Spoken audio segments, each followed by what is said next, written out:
favorite expression to describe the show. I've already had tremendously good conversations with operators and vendors.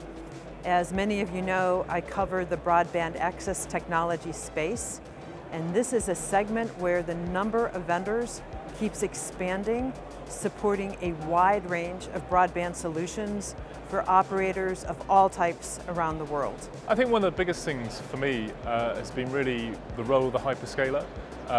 Many discussions today about how telcos should work with hyperscalers and really looking at how there's really opportunity in working in the cloud, but also wider than that in terms of the applications and new ways of working between the telco and the hyperscaler. Well, there's lots obviously, but I think one to pick out that's been talked about at this show is this concept of the network exposure function, one of these geeky 5G core functions, and it's about enabling operators to expose their networks to developers to sort of tap into new capabilities that 5G brings in the hopes of delivering new services to enterprises that perhaps we haven't yet thought of.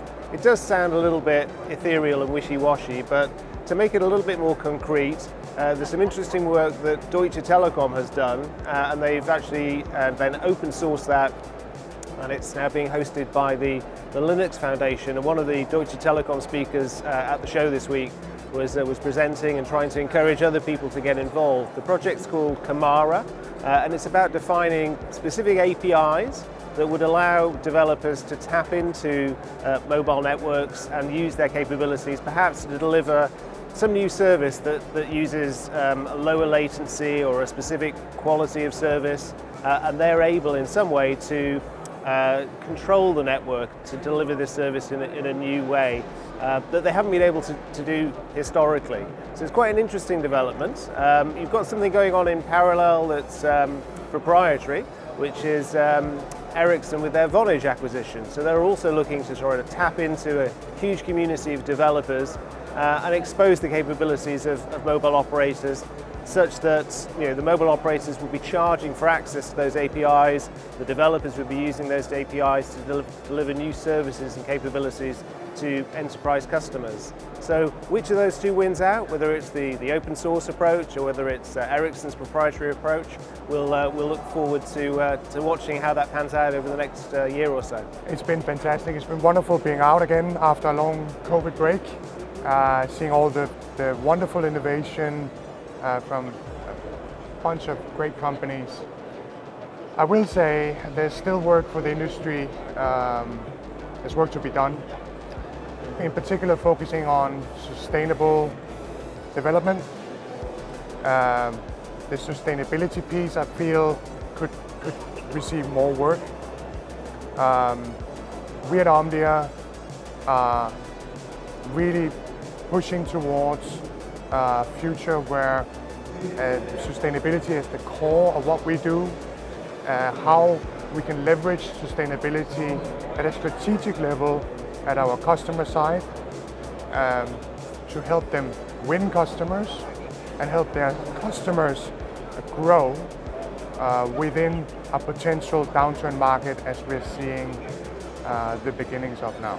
Yes, well, many things going on, especially from a service provider point of view.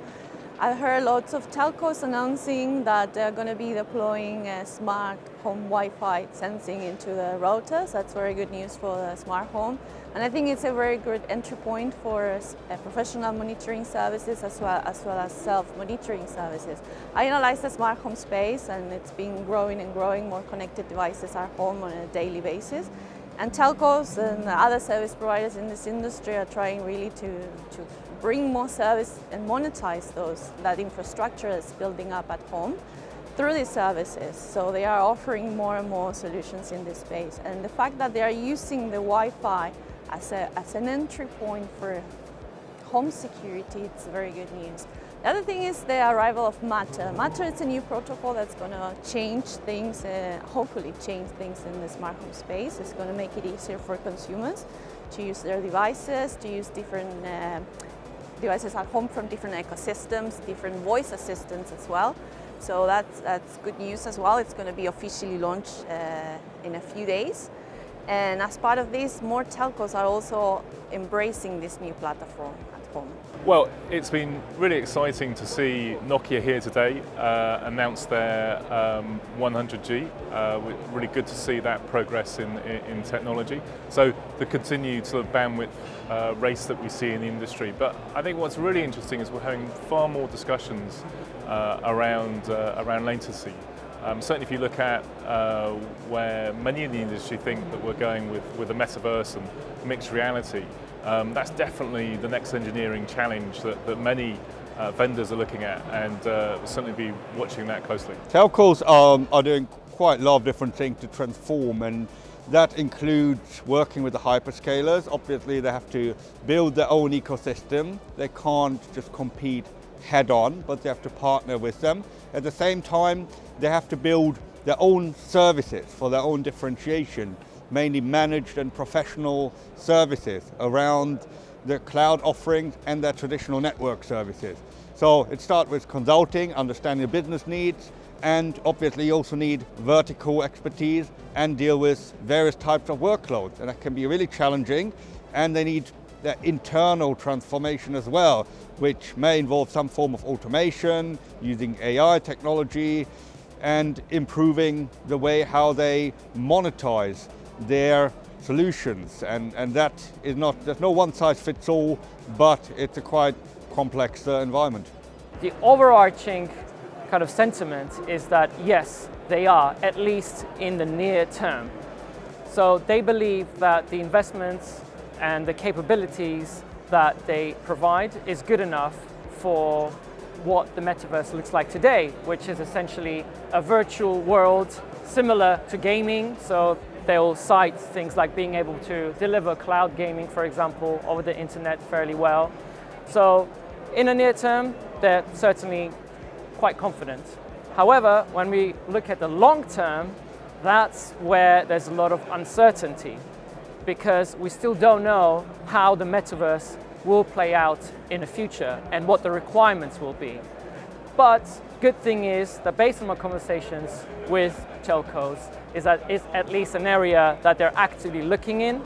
They are kind of seeing what the trends are in this space, how this will develop, and again, ensuring that their capabilities meet those demands in the future, be that low latency, high speeds, high downloads, and also high uplink capabilities as well to support AR, VR, and metaverse.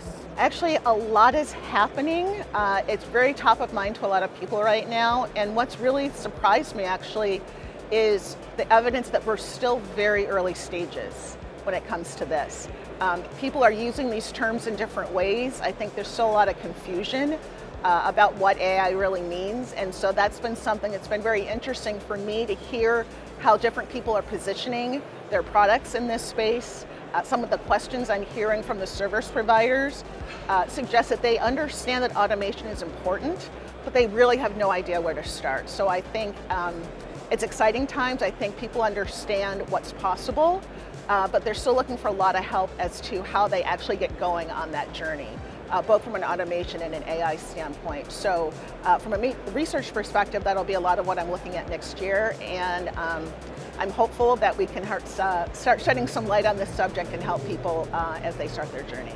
Over the last few months, we've been doing a lot of research, and this research actually has been sort of validated during this conference, during a panel session I had the other day. And operators are moving to the second phase of deploying 5G networks. That's deploying the 5G next generation core. So until now, operators have been doing this with the 4G core, but to develop and deploy some of the new sort of complex use cases, they're going to actually need the 5G core. Now, the challenge with those is that one, it's cloud native.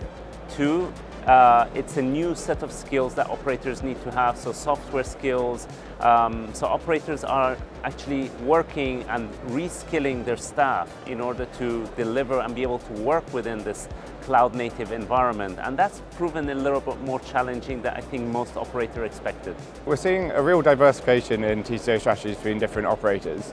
For some, as 5G is coming out, due to not being able to generate much increased ARPU, they're going more for reducing TCO as much as they can, working on cost efficiencies and just saving what they can while improving connectivity a bit. Other operators are rolling out 5G standalone, looking to generate new revenue streams, but the risk that comes with this is that the use cases aren't clear at the moment for 5G, and the size of revenue streams that different use cases will generate is also unclear. Then you have other operators which have the financial stability and the expertise to roll out cloud transformation as well as 5G standalone, which can help reduce TCO and generate new revenue streams at the same time, but you need sufficient investor confidence and financial power to do this. Yesterday I had the opportunity to headline the Network X stage, and there were some awesome operator presentations talking about the convergence of fixed, mobile, and enterprise networks. And not only are these networks allowing for faster return on investment, but also allowing operators to achieve sustainability. So hey, it's a real pleasure to be here at Network X. So far I've been enjoying a lot. I've seen like very nice, interesting presentations from telcos, and especially in enterprise 5G, which is the domain I'm focusing on, especially like Verizon and Deutsche Telekom. So there is obviously marketing hype on enterprise 5G, like telcos are really pushing communication on it, but I think they should also communicate more strongly to small and medium enterprises. That would be, I think, the main thing I could say. It's very interesting being here. There was a lot of talks going around network automation. Many vendors and operators are keen to embark on their journey for an autonomous network, but they all recognize the challenges. There is many things to consider there. Things need to be done to maintain the required resilience and the robustness of the networks. There is a lot of talk on the challenges on adopting DevOps and agile methodologies, while at the same time maintaining the level of service that they need to offer to their customers and the national infrastructure that they are maintaining. It's been a very interesting show. I mean, first of all, we brought together people from the cloud world, people from the mobile side, and people from the fixed side. And I think it's been, for me, one of the first events, well, in fact, I think it's the first large telco event I've joined since the pandemic. But the industry has really moved on in the last 2 or 3 years, and it's fantastic to see a more converged approach to solving the industry's problems and exploring customer opportunities, whether their customers are consumers, so kind of in-home experience, the metaverse, security, as well as the business side, right? What are the business opportunities that are open for telcos if they're using the right technology and use the right business models? And people are really thinking beyond just a fixed solution or a mobile solution. I think this show kind of is encapsulating that for them.